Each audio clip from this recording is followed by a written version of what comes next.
رات اس دن کچھ مختلف تھی، جیسے آسمان نے اپنے اندر چھپے راز زمین کے قریب لا دیے ہوں۔ ہوا میں ایک عجیب سی نمی تھی، مگر وہ بارش کی نہیں بلکہ کسی ان کہی بات کی نمی تھی۔ اور شہر، وہی شہر جو دن میں شور سے بھرا رہتا تھا، اب بھی زندہ تھا، مگر اس کی سانسیں سست ہو چکی تھیں، جیسے وہ بھی تھک گیا ہو اپنی ہی رفتار سے۔ اسی شہر کے ایک مصروف حصے میں، جہاں نیون لائٹس آنکھوں کو چمکا دیتی تھیں اور دکانوں کے شیشے انسان کو اس کی خواہشات کا عکس دکھاتے تھے، ایک شخص آہستہ آہستہ چل رہا تھا۔ اس کا نام تھا عارف، اور وہ ان لوگوں میں سے نہیں تھا جو کچھ ڈھونڈ رہے ہوتے ہیں، بلکہ وہ ان لوگوں میں سے تھا جو سب کچھ پا لینے کے بعد بھی نہیں جانتے کہ وہ اصل میں کیا کھو چکے ہیں۔ اس کے پاس ایک اچھی نوکری تھی، ایک خوبصورت گھر تھا، لوگ اسے جانتے تھے، اس کی تعریف کرتے تھے، مگر اس سب کے باوجود اس کے اندر ایک خاموش خلا تھا، ایسا خلا جو نہ آواز کرتا تھا نہ دکھائی دیتا تھا، مگر ہر لمحہ اسے محسوس ہوتا تھا، جیسے دل کے کسی کونے میں ایک خالی کمرہ ہو جس کا دروازہ ہمیشہ بند رہا ہو اور وہ کبھی اس کے قریب جانے کی ہمت نہ کر سکا ہو۔ اس رات بھی وہ اسی خلا کے ساتھ چل رہا تھا، نہ کسی منزل کی طرف نہ کسی مقصد کے ساتھ، بس چل رہا تھا جیسے قدم خود ہی اسے کہیں لے جا رہے ہوں۔ اور پھر اچانک وہ ایک ایسی گلی میں داخل ہو گیا جہاں وہ پہلے کبھی نہیں گیا تھا، حالانکہ وہ اسی شہر میں برسوں سے رہ رہا تھا۔ گلی تنگ تھی، دیواریں پرانی تھیں اور روشنی بہت کم تھی، مگر عجیب بات یہ تھی کہ وہاں ایک سکون تھا، ایسا سکون جو شہر کے کسی اور حصے میں نہیں تھا، جیسے وقت نے اس جگہ کو بھلا دیا ہو۔ عارف نے ادھر ادھر دیکھا اور اس کی نظر ایک بوڑھے شخص پر پڑی جو ایک دروازے کے پاس بیٹھا تھا۔ دروازہ عام سا تھا، لکڑی کا پرانا، مگر اس میں کچھ ایسا تھا جو اسے باقی سب سے مختلف بنا رہا تھا۔ بوڑھا شخص خاموشی سے بیٹھا تھا، اس کی آنکھیں بند تھیں، مگر اس کے چہرے پر ایک عجیب سی روشنی تھی، جیسے وہ کچھ دیکھ رہا ہو جو عام آنکھوں سے نظر نہیں آتا۔ عارف اس کے قریب گیا اور غیر ارادی طور پر پوچھ بیٹھا، آپ یہاں کیا کر رہے ہیں؟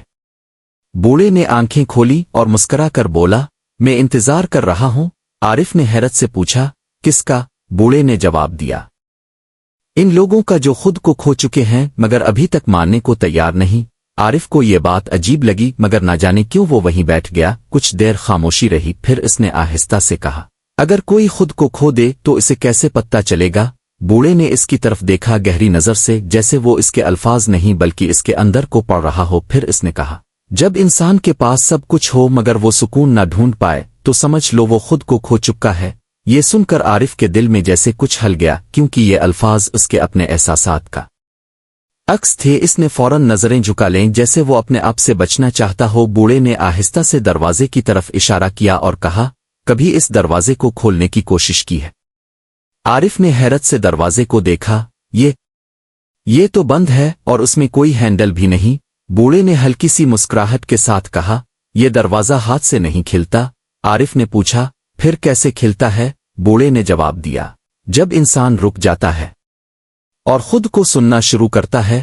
عارف خاموش ہو گیا، کیونکہ یہ وہ چیز تھی جو اس نے کبھی نہیں کی تھی۔ وہ ہمیشہ بھاگتا رہا تھا، کام کی طرف، لوگوں کی طرف، شور کی طرف، مگر کبھی خود کی طرف نہیں۔ اس نے آہستہ سے آنکھیں بند کیں اور پہلی بار اس نے اپنے اندر جھانکنے کی کوشش کی۔ شروع میں اسے صرف اندھیرا نظر آیا، بے ترتیب خیالات، ادھورے جملے، پرانی یادیں، پچھتاوے، خوف، سب کچھ ایک شور کی طرح اس کے اندر گھوم رہا تھا۔ وہ گھبرا گیا اور آنکھیں کھولنے لگا، مگر بوڑھے کی آواز آئی، مت بھاگو، یہ سب تم ہی ہو۔ عارف نے گہری سانس لی اور دوبارہ آنکھیں بند کر لیں۔ اس بار اس نے بھاگنے کی کوشش نہیں کی، وہ بس دیکھتا رہا، اپنے خیالات کو، اپنے خوف کو، اپنے اندر کے شور کو، اور آہستہ آہستہ وہ شور کم ہونے لگا، جیسے کوئی طوفان تھم رہا ہو۔ اور اس خاموشی کے درمیان اسے ایک مدھم سی روشنی نظر آئی، بہت چھوٹی مگر واضح، جیسے اندھیرے کے بیچ ایک چراغ جل رہا ہو۔ وہ اس روشنی کی طرف بڑھنے لگا، نہ قدموں سے نہ جسم سے بلکہ اپنی توجہ سے، اور جیسے ہی وہ اس کے قریب پہنچا اسے محسوس ہوا کہ وہ روشنی باہر کی نہیں بلکہ اس کے اپنے دل کی ہے۔ اسی لمحے اسے ایک عجیب سا سکون محسوس ہوا، ایسا سکون جو اس نے کبھی پہلے محسوس نہیں کیا تھا، جیسے کسی نے اس کے اندر کے بوجھ کو ہلکا کر دیا ہو۔ اس کی آنکھوں سے آنسو بہنے لگے، مگر یہ غم کے آنسو نہیں تھے بلکہ ایک پہچان کے آنسو تھے، جیسے وہ آخرکار خود سے مل گیا ہو۔ جب اس نے آنکھیں کھولی تو وہ پھر اسی گلی میں تھا۔ بوڑھا اب بھی وہاں بیٹھا تھا، مگر اب اس کی آنکھوں میں وہی روشنی تھی جو عارف نے اپنے اندر دیکھی تھی۔ عارف نے آہستہ سے پوچھا، یہ کیا تھا؟ بوڑھے نے مسکرا کر کہا، یہ تم تھے، وہ تم جو تم نے کبھی دیکھا ہی نہیں تھا۔